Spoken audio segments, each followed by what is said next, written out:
الحمد لله وحده والصلاة والسلام على من لا نبي بعده أما بعد فأعوذ بالله من الشيطان الرجيم بسم الله الرحمن الرحيم وقرن في بيوتكن ولا تبرجن تبرج الجاهلية الأولى صدق الله العظيم۔ اللہ پاک نے عورت کی ایک عظمت اور شان رکھی ہے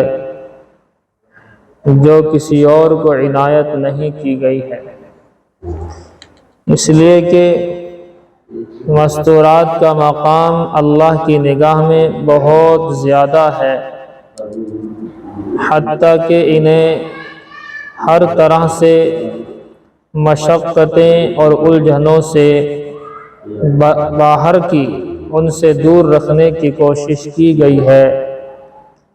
گھریلو کام کاج کی باقاعدہ ترغیبات ہیں، باہر جائیں تو اللہ کے راستے میں جائیں، اس کے علاوہ کوئی ضروری کام ہو تو گھر سے باہر جا سکتی ہیں، لیکن مرد حضرات کی طرح ان کو باہر نکلنے سے روکا گیا، اور وجہ یہی ہے کہ ان کا مقام اونچا ہے۔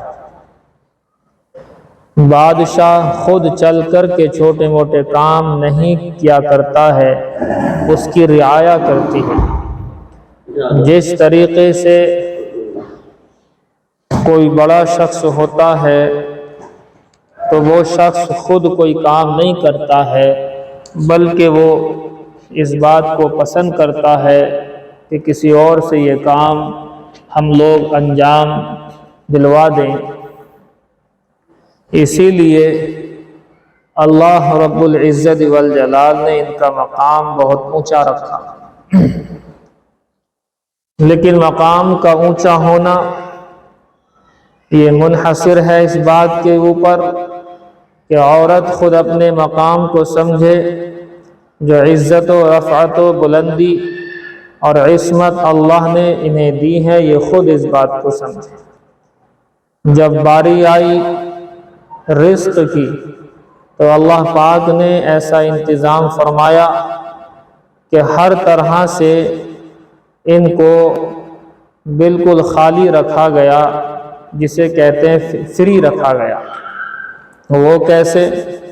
عورت اگر بیٹی کی شکل میں ہو تو باپ کی ذمہ داری ہے، عورت اگر بیوی کی شکل میں ہو تو شوہر کی ذمہ داری میں ہے، بہن کی شکل میں ہو تو بھائی کی ذمہ داری ہے، اور اگر ماں کی شکل میں ہو تو بیٹوں کی ذمہ داری ہے، اولاد کی ذمہ داری میں ہے۔ معلوم ہوا کہ اللہ پاک نے ان کو ہر طرح سے فری رکھنے کی کوشش کی ہے تاکہ گھریلو کام کاج اور بچوں کی تربیت، گھر کا نظام اور عبادت کی مشغولی میں خلل واقع نہ ہو۔ یورپ اور امریکہ جیسے کانٹیننٹ اور ممالک کے اندر جا کر کے دیکھا گیا کہ وہاں مردوں کی طرح عورتیں بھی کام کیا کرتی ہیں، مردوں کی طرح عورتیں بھی جاب کیا کرتی ہیں۔ ان سے معلوم کیا گیا کہ پہلے جب مرد کماتا تھا تو آپ لوگوں کے خرچے مکمل ہو جایا کرتے تھے، ایک مرد کے کمانے سے 10 گھر کے مرد حضرات، بچے، عورتیں سب کھا لیا کرتے تھے۔ تو کیا آپ مرد اور عورت، شوہر بیوی، بھائی بہن، بیٹی ماں، سب لوگ کمانے میں لگے ہوئے ہیں، تو کیا اب تو آپ کے خرچے پورے ہوتے ہوں گے، بچ جاتا ہوگا؟ انہوں نے جواب دیا کہ نہیں، بلکہ ہم اور زیادہ، شوہر الگ قرضے کے اندر ڈوبا ہوا ہے، بیوی الگ قرضے کے اندر ڈوبی ہوئی ہے، اولادیں الگ قرضے کے اندر ڈوبی ہوئی ہیں۔ جب فطرت سے کھلواڑ کیا جائے گا، جب فطرت کی بات کو نہیں مانا جائے گا، اللہ کے نظام کو ایکسیپٹ نہیں کیا جائے گا، تو سارا نظام دھرم برہم ہو جائے گا۔ इसलिए आप देखें कि अल्लाह पाक ने कम मेहनत में ज़्यादा अगर सवाब रखा है तो वो मर्द हजरात के लिए नहीं, मस्तूरात के लिए रखा है। मर्द हजरात के लिए मस्जिद में अजान होती है, ये मस्जिद की अजान सुनकर के घर से चलेंगे, काम काज को छोड़ेंगे, घर बार को छोड़ेंगे, बालक बच्चों को छोड़ेंगे, बीवी को छोड़ेंगे, औलाद को छोड़ेंगे, माँ बाप को छोड़ेंगे, इन सब को छोड़कर ये मस्जिद के अंदर जाएंगे तो इन्हें 27 नमाजों का सवाब अभी नहीं मिलेगा, बल्कि पहुंचने के बाद वुजू करेंगे और वुजू करने के बाद में फिर ये अल्लाह के हुजूर इमाम साहब के साथ में पीछे नमाज पढ़ेंगे जमात के साथ। लिहाजा इस तरह की मेहनत करने के बाद में तब मालूम होता है कि 27 नमाजों का सवाब मिलेगा। अब आप देखिए, एक मस्तूरात घर के अंदर मौजूद है, न मस्जिद को ज़रूरत है, न मस्जिद पहुंचकर वुजू करने की ज़रूरत है, न ही वहां पहुंचकर इमाम साहब के पीछे नमाज पढ़ने की ज़रूरत है, लेकिन 27 नमाजों का सवाब मिल जाए इसकी तो सबको चाहत है। तो अल्लाह पाक ने ऐसा निज़ाम बनाया कि एक औरत घर के अंदर रहते हुए, घर में वुजू करते हुए, उसके बाद अपने घर के किसी कोने के अंदर नमाज पढ़ती है तो लिखा है किताबों के अंदर कि जैसे मर्द हजरात को घर से चलकर मस्जिद जाकर वुजू करके इमाम साहब की पाबंदी में नमाज पढ़ने पर 27 का सवाब मिलता है, जैसे मर्द हजरात को मशक्कत उठाने पर सवाब मिलता है, इसी तरीके से औरत को घर में रहते हुए और घर के कोने में नमाज पढ़ने पर भी 27 नमाजों ही का सवाब मिलता है। वही जो मस्जिद की जमात का सवाब मर्द हजरात के लिए, वही घर में बैठी मस्तूरात के लिए इतना बड़ा सवाब। इसीलिए लिखा है कि एक सहाबिया हजरत अस्मा बिनते अबी बकर रजी अल्लाह ताला अन्हा,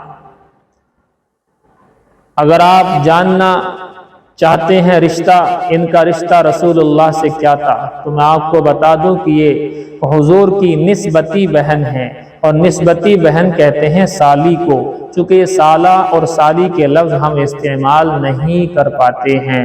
ये साला और साली के लफ्ज़ आजकल गाली के रूप में इस्तेमाल हो रहे हैं, लिहाजा निस्बती बहन साली होती है, निस्बती भाई ये साला होता है। तो अल्लाह के नबी सल्लल्लाहु अलैहि वसल्लम की निस्बती बहन है हज़रत अस्मा रज़ी अल्लाह ताला अन्हा, फरमाती हैं कि अल्लाह के नबी सल्लल्लाहु अलैहि वसल्लम के हुजूर पेश हुई और जाकर कहने लगी, ए अल्लाह के रसूल, ये सहाबा किराम तो सारे का सारा सवाब ले उड़े हैं, यानी सहाबा किराम अल्लाह के रास्ते में, आपके रास्ते में जिहाद के लिए जाते हैं, वहां जाने के बाद में, वहां पहुंचने के बाद में ये शहीद हो जाते हैं या गाजी यानी जीत करके आते हैं, इनको सवाब बहुत ज़्यादा हुआ करता है, लेकिन हम तो यही हैं, हमें क्या ऐसा अमल होगा, हम किस तरीके से इनके सवाबों को पहुंच जाएंगे। अल्लाह के हबीब सल्लल्लाहु अलैहि वसल्लम ने इरशाद फरमाया, जब शौहर को अल्लाह के रास्ते में भेजो तो उसके माल की हिफाजत करो, अपनी जान की हिफाजत करो, इज्जतों की हिफाजत करो। तुम्हें अपने शौहर को भेजने पर, तुम्हें अपने भाई के भेजने पर, तुम्हें अपने वालिद के भेजने पर और तुम्हें अपने औलाद के भेजने पर इसी तरह से सवाब मिलता रहेगा जैसे वो वहां पहुंचकर सवाब को हासिल कर लेते हैं। इसलिए फरमाया कि मस्तूरात को अल्लाह पाक ने बड़ा मकाम दिया है, क्योंकि इनके अंदर अल्लाह पाक ने वो सखावत, वो बहादुरी, वो अज़मत व रफ़अत, वो दीनदारी, वो दयानतदारी, वो अमानतदारी रखी है कि इनका मुकाबला मर्द हजरात नहीं कर पाते हैं। इसीलिए आप देखें, गौर से सुनने की बात है कि अल्लाह के हबीब सल्लल्लाहु अलैहि वसल्लम पर सबसे पहले जो ईमान जिन्होंने एक्सेप्ट किया है और ईमान को कबूल किया है वो मर्द नहीं है बल्कि औरत हैं। हुजूर सल्लल्लाहु अलैहि वआलिहि वसल्लम की ज़ौजा मोहतरमा, बीवी मोहतरमा खदीजतुल कुबरा सलामुल्लाहि अलैहा है। सबसे पहले इस कायनात में प्यारे आका पर ईमान कबूल करने वाले मर्द नहीं बल्कि एक औरत है। मालूम था کہ سب سے پہلے جب مستورات ایمان قبول کرے گی تو اللہ پاک جو خیر و برکت اس دین کے اندر دے گا وہ مرد سے نہیں ہو سکتی ہے۔ اسی لیے فرمایا کہ اللہ نے عورت کے مقام کو ایسا بنایا ہے کہ اگر یہ سخاوت پر آ جائے تو سارے کے سارے جہاں میں اس کی سخاوت بھی خوب مشہور ہو جائے۔ مجھے یاد آتا ہے اللہ کے نبی صلی اللہ علیہ وسلم مکہ سے مدینہ کی طرف ہجرت کر کے روانہ ہو گئے۔ راستے میں جاتے جاتے اللہ کے حبیب صلی اللہ علیہ وسلم 3 دن تک غار ثور کے اندر ٹھہرے۔ حضرت ابو بکر صدیق بھی ساتھ ہیں، حضور کے ساتھ ہیں، عبداللہ ابن اریقط بھی ساتھ ہے، عامر ابن فہیرہ جو غلام ہیں حضرت ابو بکر صدیق کے یہ بھی ساتھ ہیں۔ یہ 4 لوگ ہیں، ان چاروں کے لیے کھانے پینے کا انتظام۔ حضرت اسماء بنت ابی بکر جن کی میں نے آپ کو ابھی بات سنائی ہے، واقعہ سنایا ہے، ابو بکر کی بیٹی حضرت اسماء ہے، لہذا وہ یہاں سے گھر سے کھانا باندھ کر کے پہنچاتی تھی۔ ایک مرتبہ اللہ کے حبیب صلی اللہ علیہ وسلم وہاں سے کھانا لیا اور غار ثور سے نکل کر چل پڑے۔ آگے چلتے چلتے کھانا بالکل ختم ہو گیا تو ذہن میں بات آئی کہ ایک جگہ راستے میں ایک عورت کا گھر ہے، گھر ہی کیا ہے ایک جھوپڑی ہے، کمزور سا گھر ہے، کمزور سی ایک جھوپڑی ہے، لیکن سارے جہاں میں یہ بات مشہور ہے کہ جب کوئی مہمان وہاں سے آتا جاتا ہے تو وہ عورت جس کو ام معبد کہا جاتا ہے، ام بابت کھانا کھلائے بغیر اور مہمان نوازی کیے بغیر نہیں بھیجتی ہے۔ لہذا اللہ کے حبیب صلی اللہ علیہ وسلم اس کی جھوپڑی کے پاس پہنچے۔ ام معبد جو ابھی اسلام میں نہیں ہے، ابھی اسلام قبول کریں گی، ام معبد رضی اللہ تعالی عنہ سے کہا کہ لاؤ تمہارے گھر کے اندر جو بھی کچھ ہے، یا کھجور ہو یا گھی ہو یا ستو ہو، کچھ بھی ہو، ہم اسے خریدیں گے اور اسے کھائیں گے۔ ادھر سے آواز آئی او مسافر یہاں کچھ نہیں ہے، یہاں قحط کی وجہ سے میں سخاوت میں بے شک مشہور ہوں، لیکن اتفاق کی بات یہ ہے کہ شوہر بھی آج یہاں پر گھر پر نہیں ہے، لیکن کھانے کے لیے کچھ بھی نہیں ہے۔ فرمایا کہ دیکھو کچھ دیکھو تو صحیح۔ اس نے چاروں طرف دیکھا۔ ام معبد کہتی ہیں چاروں طرف دیکھنے پر بھی مجھے کچھ نہ ملا تو میں نے انکار کر دیا۔ اللہ کے رسول صلی اللہ علیہ وسلم کی نگاہ پڑی ایک بکری کے اوپر جو کمزور سی تھی، لاغر سی تھی، مریل سی تھی۔ اللہ کے حبیب صلی اللہ علیہ وسلم نے کہا یہ بکری یہاں پر ہے تو صحیح، اسے دودھ کو دوہ لیجئے اور ہمیں دیجئے۔ ادھر سے ام معبد نے کہا مریل سی ہے، اس کو دودھ کہاں سے ہوگا، لہذا اس کا دودھ نہیں ہے، یہ تو چل بھی نہیں سکتی۔ اللہ کے نبی صلی اللہ علیہ وسلم کے کہنے پر انہوں نے کہا، حضور نے کہا کہ لاؤ ذرا دو تو صحیح، ہم اس کو دہ لیں گے۔ انہوں نے ایسے ہی سوچتے ہوئے کہ شاید مسافر ہیں، بات مان نہیں رہے ہیں، وہ اٹھا کر کے اللہ کے نبی صلی اللہ علیہ وسلم کے سامنے اس بکری کو کر دیا گیا۔ اس کے بعد اللہ کے حبیب صلی اللہ علیہ وسلم نے پیٹھ کے اوپر اس کی ہاتھ پھیرا اور تھنوں پر ہاتھ مار کر کے پڑھا بسم اللہ الرحمن الرحیم۔ اللہ کا نام جیسے ہی لیا تھنوں کے اندر دودھ اتنا بھر گیا کہ جس کی انتہا نہیں ہے۔ ادھر سے حضور نے فرمایا کہ ام معبد لاؤ کچھ بڑا سا برتن لاؤ۔ ایک بہت بڑا سا برتن جو ہے لایا گیا، اس میں دودھ دوہا گیا، دودھ دوہتے چلے گئے، پورے کا پورا برتن بھر گیا۔ اللہ کے حبیب نے کہا کہ تم بھی پیو، ابو بکر تم بھی پیو، عبداللہ ابن اریقط تو بھی پی، عامر ابن فہیرہ تم بھی پیو، تم سارے کے سارے پیو۔ سب نے دودھ پیا اور اس کے بعد میں اللہ کے حبیب صلی اللہ علیہ وسلم نے ختم فرمایا۔ ایک بار اور اس بکری کو دودھ دوہا، دوسری بار بھی سارے کا سارا بڑا برتن بھر گیا اور بھر کر کے ام معبد کو دیتے ہوئے کہا کہ یہ لے لو تم بھی استعمال کر لینا۔ یہ دیکھ کر کے معجزہ نبی صلی اللہ علیہ وسلم ام معبد حیران تھی کہ یہ کیسا مسافر ہے۔ معلوم ہوا کہ یہ صاحب قریش ہیں، یعنی حضور کا نام جو صاحب قریش کے نام سے علاقے کے اندر مشہور ہے۔ ام معبد نے کہا کہ میں نے سنا تو ہے صاحب قریش جو نبی ہونے کا دعویٰ کر رہا ہے، میں نے آج دیکھ بھی لیا کہ اللہ کے نبی صلی اللہ علیہ وسلم کتنے بڑے انبیاء میں سے سب سے بڑے نبی ہیں، اور میں نے معجزہ بھی دیکھ لیا۔ लिहाजा अल्लाह के हबीब सल्लल्लाहु अलैहि वसल्लम ने उनको ईमान की दावत दी। उम्मे माबद ने ईमान को कबूल कर लिया, ईमान कबूल कर लिया। और अब्दुल्ला और हजरत उम्मे माबद से उम्मे माबद रजी अल्लाह ताला अन्हा हो गई।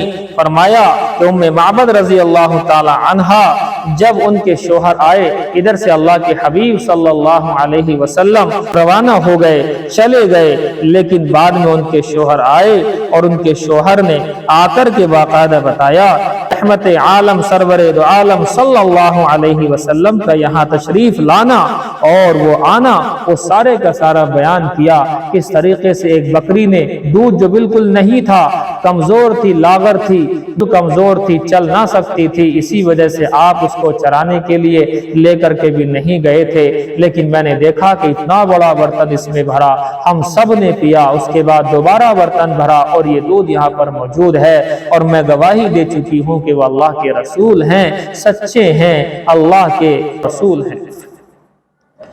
उम्मे माबद से जब उनके शोहर ने पूछा कि किस तरह के थे, कुछ हुलिया वगैरह कुछ है याद आपको?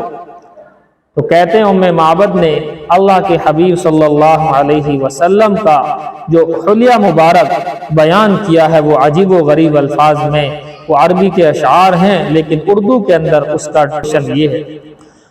उधर से उम्मे माबद ने कहा कि एक शख्स आए थे, उनमें सबसे पहली बात पाकीज़ा सूरत थी, हसीन और जमील थे, रोशन चेहरे थे, ना बदन ज्यादा मोटा था ना पतले थे, मुतनासिबुल आज़ा थे, खूबसूरत आंखों वाले, बाल घने और लंबे थे, सीधी गर्दन थी, आंख पुतलियां रोशन थी, सुरमगी आंखें थी, बारीक और पेवस्ता अबरू थे, सिया घुंघरियाले बाल थे, खामोश होते तो निहायत बावकार मालूम हुआ करते, तकल्लुम दिल नशी था, दूर से देखने में निहायत सजीले और दिलरुबा थे, करीब से निहायत शीरी और खूबरू थे, शीरी कलाम था, वाज़ेह अल्फाज थे, कलाम अल्फाज की कमी से पाक थे, तमाम गुफ्तगू मोतियों की लड़ी जैसी पिरोई हुई थी, यानी मुसलसल और अच्छे तरीके से बोलते थे, मयाना कद के न ज्यादा लंबे थे।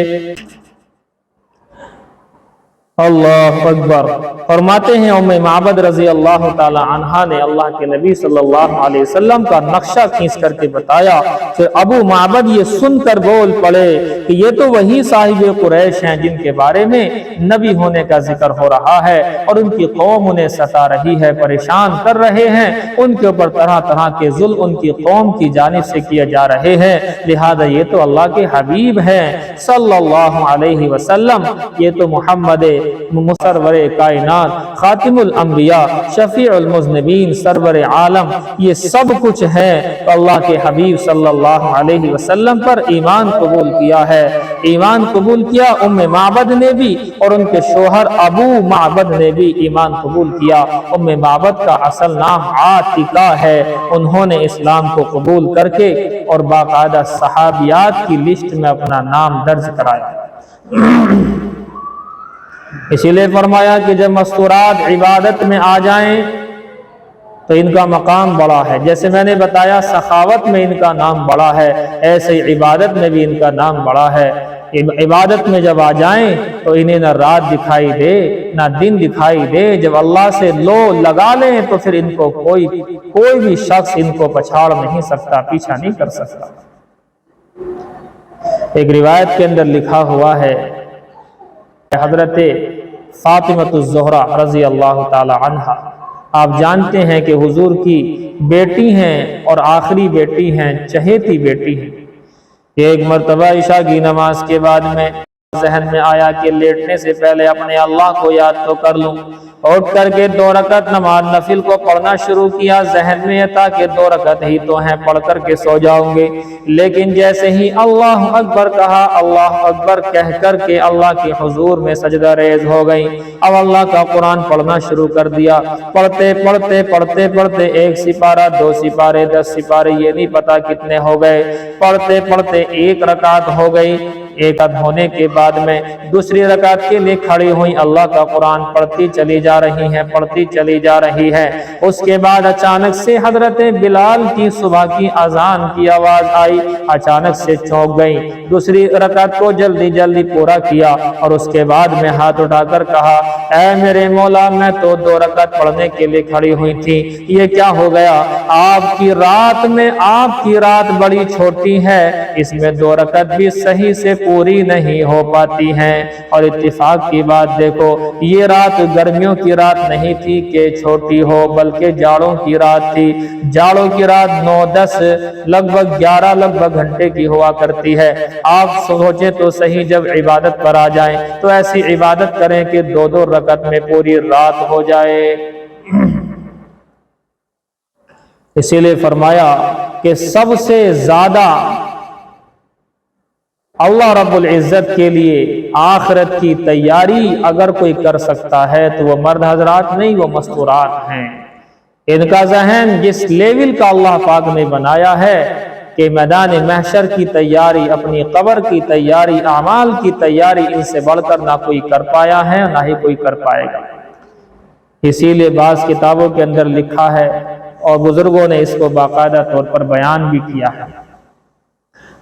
वो बयान ये किया है कि हजरत राबिया बसरिया रजी अल्लाह ताला अन्हा, नाम आपने सुना होगा, रहमतुल्लाहि अलैहा, नाम तो आपने सुना होगा। उन्होंने कहा, जब उनके शोहर का इंतकाल हो गया, शोहर के इंतकाल पर हजरत हसन बसरी रहमतुल्लाहि अलैहि वक्त के बड़े वली हैं, बड़े बुजुर्ग हैं, उन्हें मालूम था कि ये वलियां हैं, लेकिन गौर से सुने, वो कबीले के एतबार से भी कमजोर थीं, अपने चेहरे के एतबार से भी कुछ कमजोर थीं, और वो बांदी थीं, आज़ाद भी ना थीं, और वो हर एतबार से, रंग के एतबार से भी बहुत ज्यादा कमजोर थीं। यानी जाहिरन कोई खूबी उनके अंदर नहीं थी, लेकिन अल्लाह की नेक वलिया थीं। हजरत हसन बसरी रहमतुल्लाह अलैह को जब शोहर के इंतकाल की खबर लगी और उनकी इद्दत उनकी इद्दत 4 महीने 10 दिन मुकम्मल हुई, हजरत हसन बसरी रहमतुल्लाह अलैह गए और निकाह का पैगाम दिया। निकाह का पैगाम दिया। राबिया बसरिया ने चंद सवाल किए, हसन बसरी आपके निकाह का पैगाम कबूल, लेकिन मेरे चंद सवालों के जवाब दो। अगर तुमने चंद सवालों के जवाब दे दिए तो मैं निकाह का पैगाम कबूल करूंगी, और अगर चंद सवालों के जवाब नहीं दे पाए तो मुझे छोड़ देना, मैं इस लायक नहीं हूं या आप इस लायक नहीं। हसन बसरी ने फरमाया कि जी आप कहो। पहला सवाल, कि सबसे पहला सवाल ये कि हसन बसरी रहमतुल्लाह अलैह ये जरा बता दो मुझे कि कल मैदान महशर के अंदर अल्लाह के हुजूर जब पेश होंगे तो मुझे आप बता दो कि मैदान महशर में जब नामे आमाल को बट रहे होंगे तो किसी के दाहिने हाथ में दिया जाएगा नेकोकार लोगों के, और बुरे लोगों के बाएं हाथ के अंदर उसके आमाल नामे को दिया जाएगा। मुझे हसन बसरी ये तो बताओ कि मेरे नामाए आमाल, मेरा आमाल नामा मेरे दाहिने हाथ में होगा यानी अच्छों की तरह, या बाएं हाथ में होगा यानी बुरों की तरह। हसन बसरी रहमतुल्लाह अलैह ने कहा कि ये सवाल का जवाब तो अल्लाह के अलावा कोई जानता नहीं है कि मैदान महशर में क्या पता किसके हाथ में क्या आमाल होंगे, किसके दाहिने हाथ में दिया जाएगा, किसके बाएं हाथ में नामे आमाल दिया जाएगा, ये तो अल्लाह के अलावा कोई कह नहीं सकता है। ये तो मैं हसन बसरी अपने बारे के अंदर भी नहीं कह सकता हो कि मेरे नामे आमाल किस हाथ में दिए जाएंगे। ये जवाब सुनकर कहने लगी कि एक दूसरा सवाल और है, उसका भी जवाब दो। आपसे एक जवाब तो नहीं बना, दूसरे सवाल का जवाब दो। कहने लगी कि नंबर 2 सवाल ये है कि मैदान महशर के अंदर, कल मैदान महशर के अंदर 2 तरह की लिस्ट होंगी, एक अच्छों की एक बुरों की। ये बताओ, जो अच्छे अच्छे वाले होंगे अस्हाबुल यमीन होंगे, और जो बुरे वाले होंगे अस्हाबुल शिमाल होंगे। मैं अस्हाबे यमीन में से हूँ, अच्छे अच्छे लोगों में से हूँ, या अस्हाबे शिमाल में से हूँ, बुरे बुरे लोगों में से हो। उधर से हसन बसरी ने सुना तो फरमाया, बीबी इस बात को कौन बता सकता है, इसे तो कोई बता ही नहीं सकता है। कहने लगी नंबर 3 एक सवाल और सुनो कि जब मैदान महशर में पुल सिरात बिछ चुका होगा, ऐसा अजीबो गरीब रास्ता है कि तलवार से ज्यादा बारीक है और तलवार से ज्यादा तेज है, बाल से ज्यादा बारीक है, ऐसे रास्ते के ऊपर कितने लोग कट कट करके नीचे गिर रहे होंगे। मुझे आप ये बताओ कि मेरा वहां से गुजरना सही सालिम होगा कि नहीं होगा। मुझे बताओ कि मैं पुल सिरात से पार हो जाऊंगी कि नहीं हो जाऊंगी। हजरत हसन बसरी ने फरमाया ये तो अल्लाह ही जाने, कोई किसी के बारे में नहीं कह सकता है। कहने लगी चौथा सवाल और आखिरी सवाल मेरा ये है कि ये आओ कि कल मैदान महशर में कुछ जन्नती होंगे कुछ जहन्नमी होंगे। आप मुझे ये बताओ कि मैं जन्नती हूँ या जहन्नमी हूँ। इधर से हसन बसरी रहमतुल्लाह अलैह ने फरमाया कि इस बात को कोई नहीं बता सकता है, ये तो अल्लाह ही को पता है। मैं तो अपने बारे में भी ये बात नहीं कह सकता हूँ कि जन्नती हूँ या जहन्नमी हूँ। लिहाजा ये चारों के चारों सवाल जो आपने किए हैं इनका जवाब अल्लाह के अलावा कोई दे नहीं पाएगा। ये सुनना था। राबिया बसरिया ने कहा कि आपके जो पैगाम आपने मुझे दे दिया है, इस पैगाम को अब आप वापस ले जाओ और मुझे इन चारों सवालों के जवाबात जो तुम मुझे दे नहीं पाए हो, इन चार के चार सवालों के जवाबात की मुझे तैयारी में लग जाने दो। मुझे इनकी तैयारी करनी है। मैदान महशर में अच्छों में गिनी जाऊं इसकी तैयारी करनी है। मैदान महशर में दाहिने हाथ में मेरे नाम अमाल मिले इसकी तैयारी करनी है। मैदान महशर में मैं पुल सिरात से पार हो जाऊं मुझे इसकी तैयारी करनी है। मैदान महशर में अल्लाह ऐलान कर दे कि राबिया बसरिया जन्नत के अंदर चली जाओ, मुझे इसकी तैयारी करनी है। लेकिन आज मस्तूरात इन तैयारियों से दूर है, वो सब तरह की तैयारियां कर रही है लेकिन इस तैयारी को भूल गई हैं जो हमारे अकाबिरात और अकाबिरीन ने बाकायदा कर करके दिखाया। आप देखिए अल्लाह के हबीब सल्लल्लाहु अलैहि वसल्लम की तमाम अज़वाज मुताहरात का हाल आप देखें। आप खदीजतुल कुबरा रज़ी अल्लाह ताला अन्हा को देखें, आखिरत की तैयारी करके चली गई। अब हज़रत आयशा सिद्दीक़ा कायनात सलामुल्लाह अलैहा को देखें, वो जो है अल्लाह के हुजूर में बाकायदा तैयारी के साथ में अल्लाह के यहाँ पहुंच चुकी हैं। सफिया को देखें, ज़ैनब को देखें, उम्म हबीबा को देखें, मैमुना को देखें, ये तमाम की तमाम अज़वाज मुताहरात रज़ी अल्लाह ताला अन्हुन्ना। अब मारिया को देखें जो बांदी हैं हुज़ूर सल्लल्लाहु अलैहि वसल्लम की, और अब सहाबियात को देखें, इन तमाम की तमाम ने तैयारी करके अल्लाह के पास पहुंच चुकी हैं। अब बारी हमारी तुम्हारी है। हम तैयारी करके अल्लाह के हुजूर पेश होना चाह रहे हैं। अगर तैयारी के बगैर गए तो आज भी अगर कोई शख्स सफर करता है और तैयारी ना हो तो वो दुश्वारियों का सामना करेगा, रास्ते में परेशानियां होंगी, उलझने होंगी। इसलिए तैयारी के साथ जाना है और इसी तैयारी को करने का नाम है जमात का काम। जमात में जाना, अल्लाह के रास्ते में जाना, अपने भाई को भेजना, अपने बेटे को भेजना, अपने शोहर को भेजना, अपने अब्बा जी को भेजना, इन तमाम के तमाम को अल्लाह के रास्ते में भेजना और खुद भी इनके साथ 3 दिन अशरा और चिल्ले के लिए मैं मस्तूरात या मैं मस्तूरात 2 माह बैरून के लिए जाना। ये तमाम के तमाम क्या हैं? ये तैयारियां ही तो हैं। ये मौत के लिए तैयारी है और रिवायत कहती है अक्लमंद शख्स वो है जो मौत से पहले मौत की तैयारी करे। तो इसी मौत की तैयारी करने के लिए अल्लाह के रास्ते में निकालते हैं। गुजारिश करूंगा कि आप में से जो नाम लिखने वाली हैं 2-4 मिनट में नाम लिख लें, इंशाअल्लाह फिर दुआ हो जाएगी, फिर रवानगी हो जाएगी। अल्लाह ताला आपको कबूल फरमाए, आपके आने को कबूल फरमाए, ज़्यादा से ज़्यादा नाम लिखाएं और नियत ये करें कि तैयारी के बगैर अगर मर भी गए तो क्या फ़ायदा। लोग जो है जा भी रहे हैं, अब तैयारी के साथ भी जा रहे हैं, बगैर तैयारी के भी जा रहे हैं। जो तैयारी के साथ जाएगा अल्लाह उसे खुश होगा और जो बगैर इसके जाएगा तो जाहिर सी बात है अल्लाह का अज़ाब बड़ा सख्त है। इस चीज़ को सामने रखते हुए इंशाअल्लाह नाम लिखाएं।